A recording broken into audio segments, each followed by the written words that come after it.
My name is Greta Thunberg. I'm a citizen of Sweden. If you are watching this video, I have been abducted and taken against my will by Israeli forces. This is the Israeli Navy. You are approaching a blockaded zone.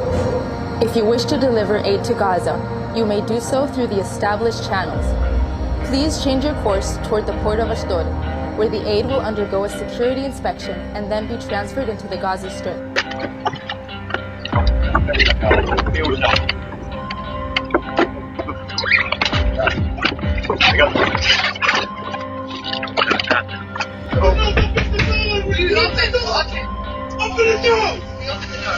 Everybody hands up! Hands up! Show me your hands! Everybody!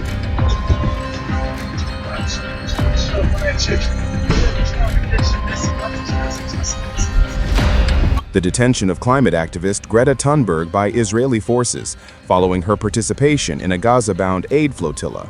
On August 31, 2025, Greta Thunberg joined a convoy of over 40 boats carrying some 500 activists, parliamentarians, lawyers, and humanitarian workers. Their mission was to break Israel's naval blockade of Gaza, which has been in place since 2007. The blockade restricts the flow of goods, including food, water, and medicine, contributing to what many international organizations describe as a dire humanitarian crisis. Israel intercepted the flotilla about 70 nautical miles from Gaza's coast, detaining all participants, including Greta. Israeli officials labeled the mission a provocation and cited alleged links between the flotilla organizers and Hamas, the Islamist militant group governing Gaza. Hamas, designated as a terrorist organization by Israel, the United States, and the European Union, has been accused by Israel and its allies of using Gaza as a base for launching attacks, including rocket fire into Israeli territory.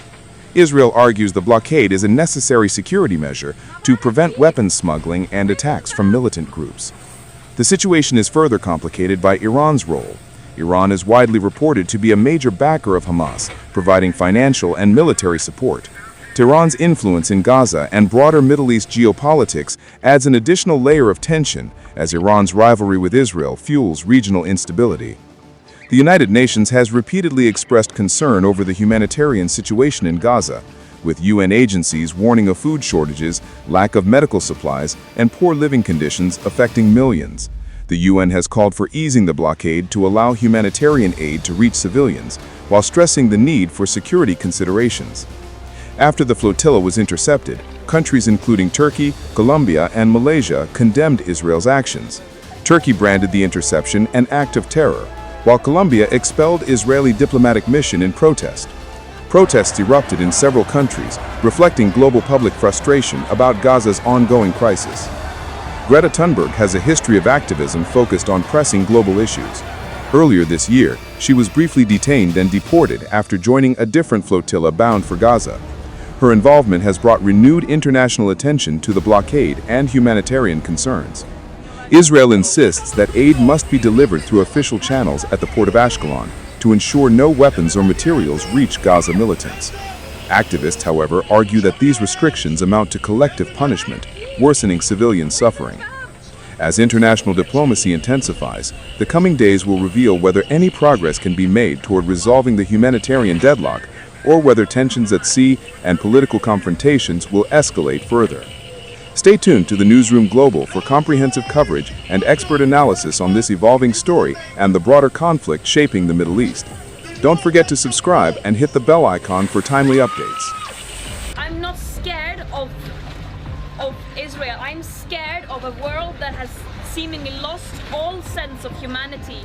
And what we are doing here is trying to show that there is still some humanity left, that there are still people willing to step up when all other means fail. But this is a last resort. This mission should not have to exist.